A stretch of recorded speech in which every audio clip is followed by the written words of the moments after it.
We are under storm alert. Cameron Moreland with a look at your first forecast. Cameron. Well, Mo, we are still looking at a winter storm warning here for Door County, Kewaunee County, Manitowoc County, and Sheboygan County through tonight.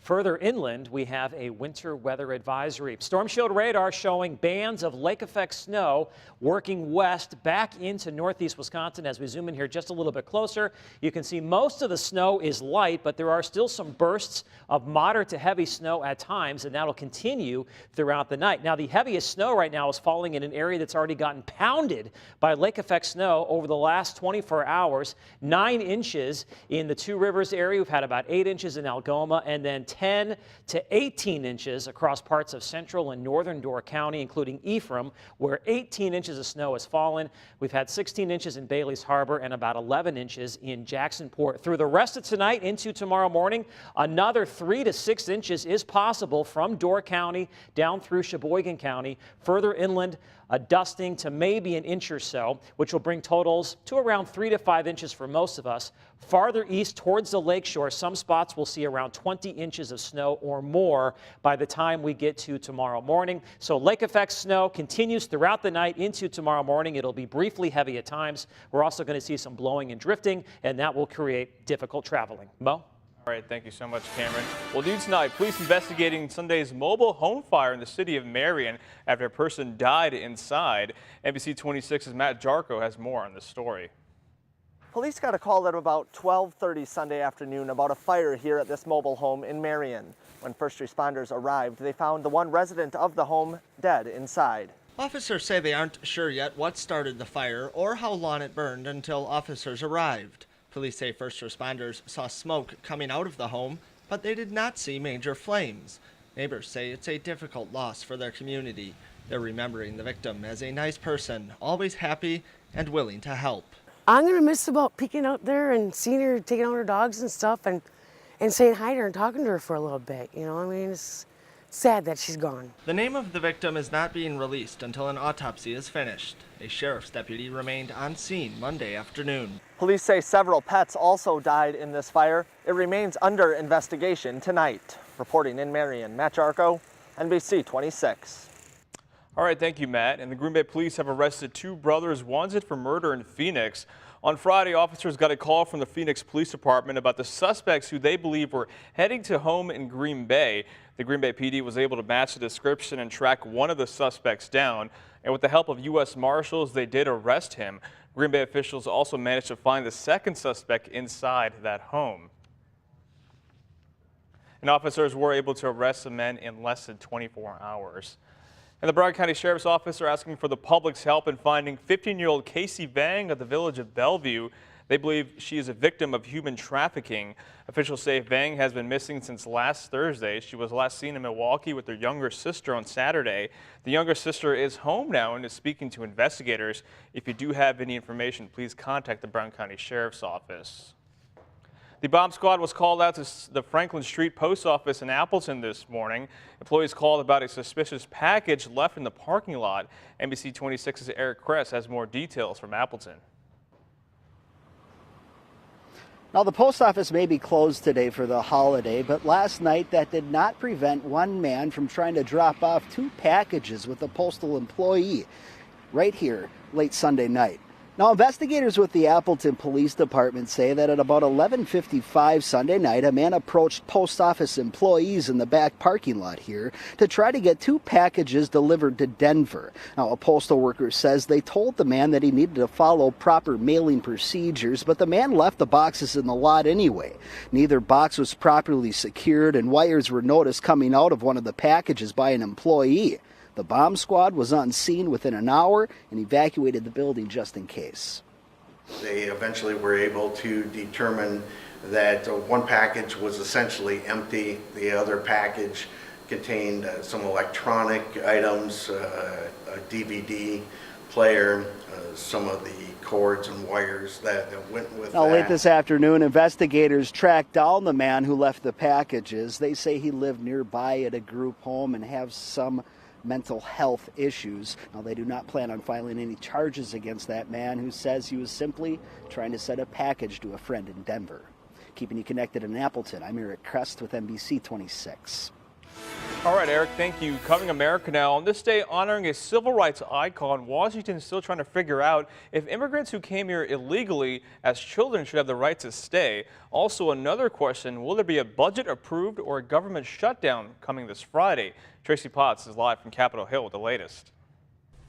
Friday's the deadline. Come up with a budget or face a government shutdown. Shame on any of us. We sit here and say, okay, we're going to let it run out for the sake of politics. I, for one, will not vote for government funding until we get a deal on DACA. DACA, protection for young immigrants brought here illegally. It runs out in March. I believe there is a deal to be had. There's a deal on the table worked out by Democrats and Republicans. It curbs the visa lottery and what the president calls chain migration. President Trump calls it outlandish. We are ready, willing, and able to make a deal, but they don't want to.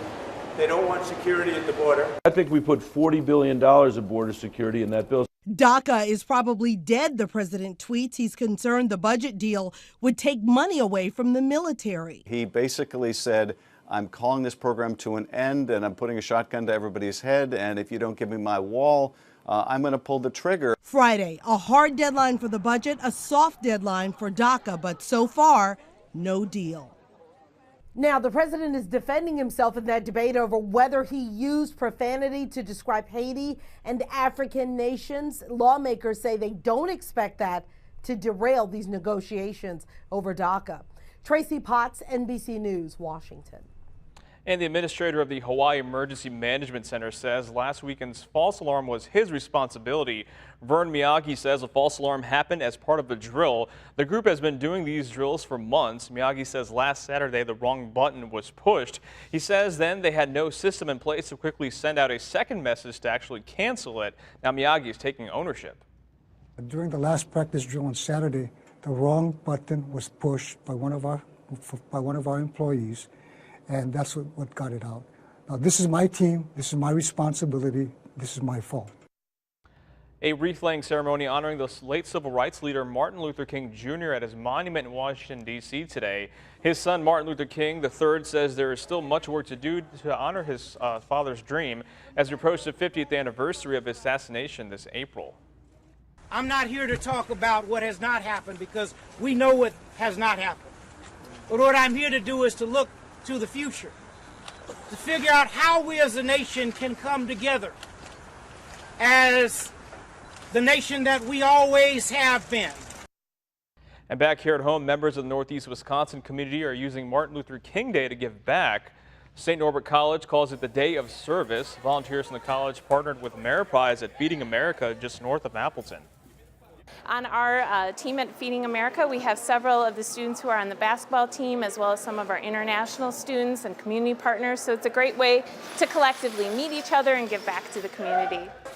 And St. Norbert College also sent volunteers to other locations across Northeast Wisconsin as well. What's still ahead on NBC 26 live at 5, community members in the Fox Valley helping troops overseas keep in touch with their families better.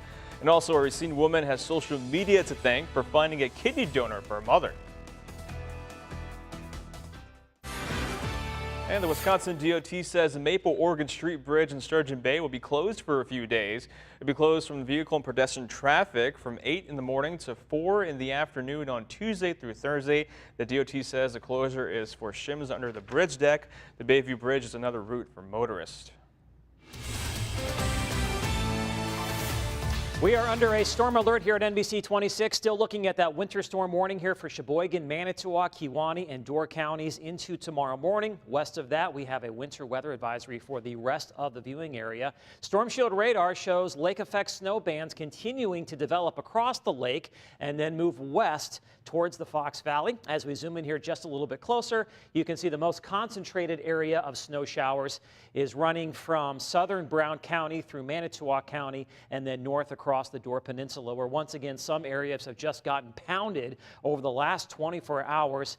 10 to 18 inches so far across parts of central and northern Door County, and it's still snowing, and those totals will go up. 18 inches in Ephraim, 16 inches in Bailey's Harbor. We had about 9 inches in Two Rivers. Meanwhile, in Green Bay, Not much, at least compared to that, only about 2 inches. Here's a look at SkyCast showing lake effect snow showers continuing from roughly the Fox Valley east as we head throughout the night. In fact, it looks like another band of heavier lake effect snow may develop late tonight into tomorrow morning and then slowly work south along the lakeshore as we head towards daybreak on Tuesday. And that means another 3 to 6 inches of snow is likely near the shoreline of Lake Michigan as we move through tonight into tomorrow morning.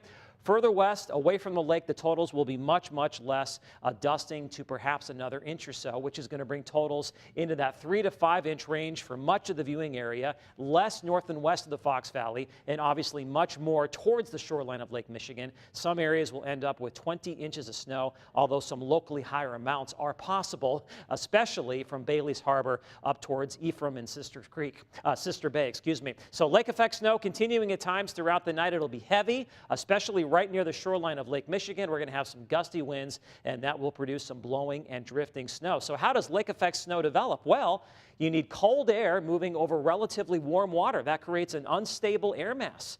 Typically, that happens on the other side of Lake Michigan, but last night we had cold air blowing in from the south, and that developed a lake effect snow band that moved inland across parts of Door County and then remained rather stationary throughout most of the night, slowly working west as we moved into the early morning hours before dissipating. This evening, we're not looking at one heavy snow band. We have several little bands that are still producing light to moderate snow at times. 20 degrees right now in Green Bay, away from the lake. You can see the snow is light. Visibilities are not that bad. In Appleton, it is 21 with some very light snow and northeast winds at around 10 to 15 miles per hour. The system responsible for the snow is passing to our south. High pressure will start to build in from the west as we head into tomorrow.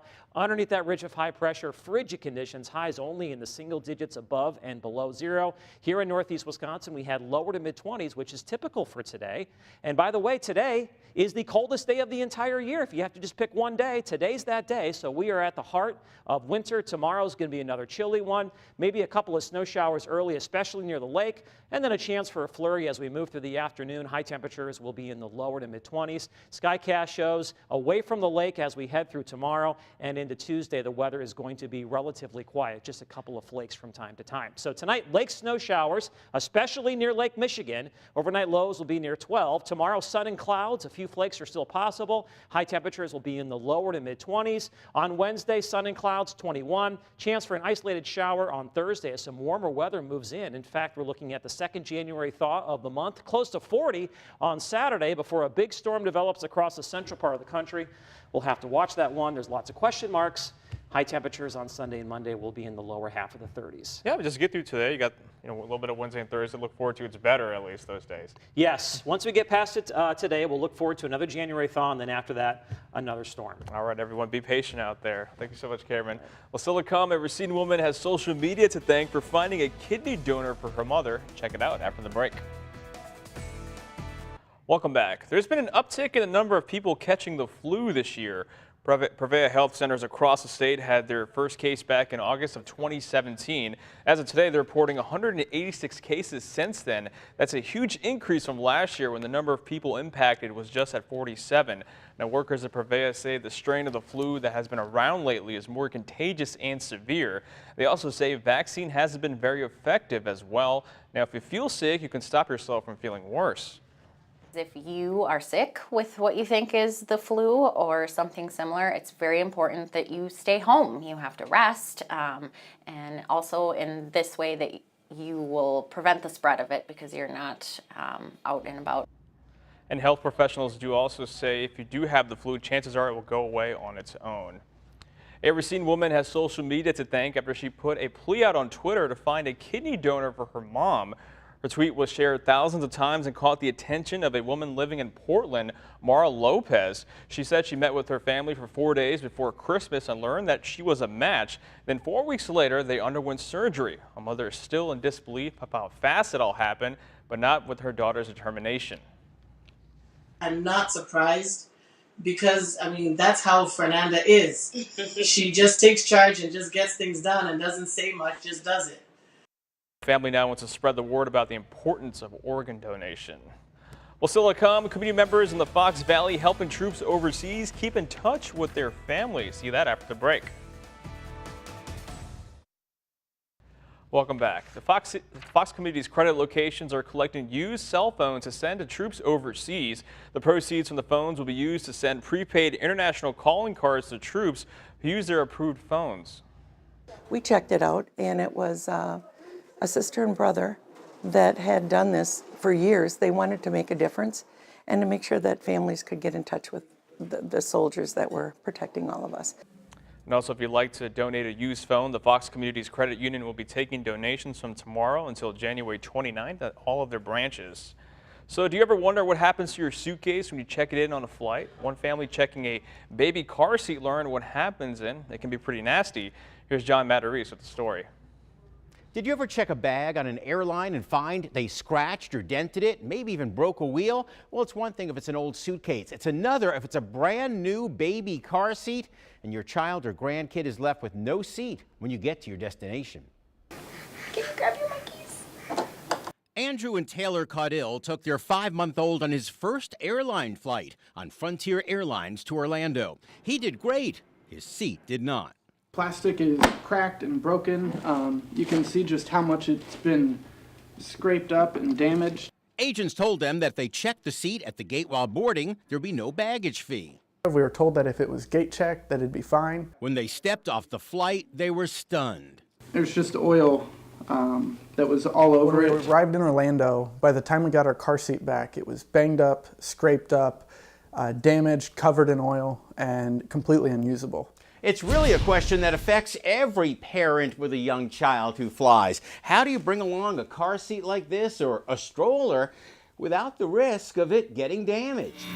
The website tripswithtykes.com suggests you place the car seat in a large plastic bag to protect it down below. Amazon even sells a car seat gate check bag for $15. It's a good idea because most airlines state in the fine print they're not liable for damage. They rejected our claim because they said due to their terms of service, this is not covered. After we contacted Frontier, they agreed to reimburse the Caudills for a new seat. But you may not be so lucky, so consider covering up. If your car seat, stroller, or luggage is damaged, file a complaint immediately. Don't take it home without letting the airline know. That way you have a chance of reimbursement and you don't waste your money. Keep you connected. I'm John Matarese, NBC 26. All right, something good to know as you travel. Well, coming up next in sports, the Milwaukee Bucks were in our nation's capital to take on the Wizards in an MLK matinee. Kelly Price has your highlights after the break.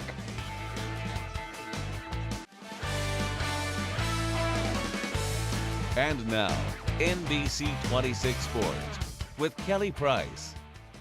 Welcome back to the show. Well, it's MLK Day, but the Bucks didn't have the day off. They had an earlier matinee contest in Washington. After dropping its last two in frustrating fashion, could Milwaukee rebound against the Wizards, who are riding high on three-point shooting and John Wall's great overtime performance against the Nets? Early on, Bradley Beal incoming, up to Thomas Satoransky for the alley-oop. Whiz up 35-32, but Bucks quick to answer. Tony Snell for three. Buckets. He makes them 35 all. Second half, Bucks down by 2, but they've got the freak. Even he looked a little bit stunned by his own slam, 60 all now. In the third, Eric Bledsoe drains back-to-back trays, Bucks hanging on to a 71-63 lead. Later, Bucks up by double digits, but Wizards not having any part of that. John Wall in transition, he's got some moves. Scott's got the points. Deer still lead 78-69, but would give up a 13-0 run. But Bledsoe with the dagger in a Bucks 12-0 run. Bucks win 104-95. Giannis with his first 20-20 game, 27 points, 20 boards, 6 assists. That's all I've got for sports. Thanks for joining me, and we'll see you after the break.